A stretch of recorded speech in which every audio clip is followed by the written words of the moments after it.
കൂട്ടുകാരെ, ഇന്ന് ഞാൻ പറയാൻ പോകുന്നത് തെന്നാലി രാമന്റെ ഒരു കഥയാണ്. ബന്ധുഗ്രഹത്തിലേക്കുള്ള യാത്രയിലാണ് രാമൻ.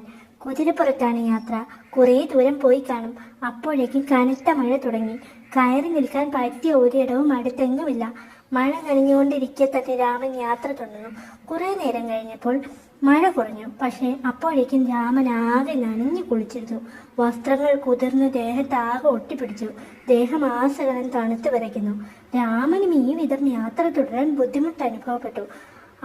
അല്പമകലെ തീനാളങ്ങൾ ആളിക്കത്തുന്നത് രാമൻ കണ്ടു. ഇറച്ചി പൊരിച്ചു വിൽക്കുകയാണ് അവിടെ ചിലർ. ഏത് വിധമെങ്കിലും അവിടെ എത്തിയാൽ തീ കാഞ്ഞ് തണുപ്പകറ്റാം. പക്ഷേ അവിടെ എത്തി പെടാൻ ഭയങ്കര പാടാണ്. പോരാത്തതിന് താനൊരു ബ്രാഹ്മണനും.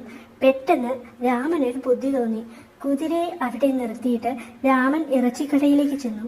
പൂണൂൽ ധരിച്ച ബ്രാഹ്മണൻ ഇറച്ചിക്കടയിലേക്ക് വരുന്നത് കണ്ട് ഇറച്ചി വിൽപ്പനക്കാർ അമ്പരന്നു. രാമൻ അവരോടായി പറഞ്ഞു, എന്റെ കുതിര വല്ലാതെ വിശന്നിരിക്കുന്നു. കുതിരയ്ക്ക് തിന്നാനായി അല്പം ഇറച്ചി കൊടുക്കൂ. എന്ത്, ഇറച്ചി തിന്നുന്ന കുതിരയോ? അവർ അത്ഭുതം കൊണ്ട് ചോദിച്ചു.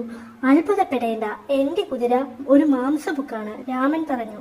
ഇറച്ചി തിന്നുന്ന കുതിരയെ നേരിൽ കണ്ടുകളയാമെന്ന് ചിന്തിച്ച് അവർ കുതിരയ്ക്ക് അരികിലേക്ക് ഓടി. ആ തക്കത്തിന് രാമൻ അവിടെ ഇരുന്ന് ദേഹം ചൂടുപിടിപ്പിച്ചു. തണുപ്പ് മാറ്റിയ രാമൻ പൊരിച്ച ഇറച്ചി കഷ്ണവുമായി കുതിരയുടെ അടുത്തേക്കെത്തി.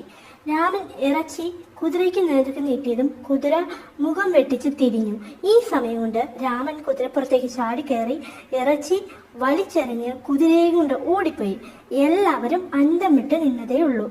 കഥ ഇഷ്ടമായാൽ ചാനൽ സബ്സ്ക്രൈബ് ചെയ്യുകയും ലൈക്ക് ചെയ്യുകയും കമന്റ് ചെയ്യുകയും ചെയ്യണേ.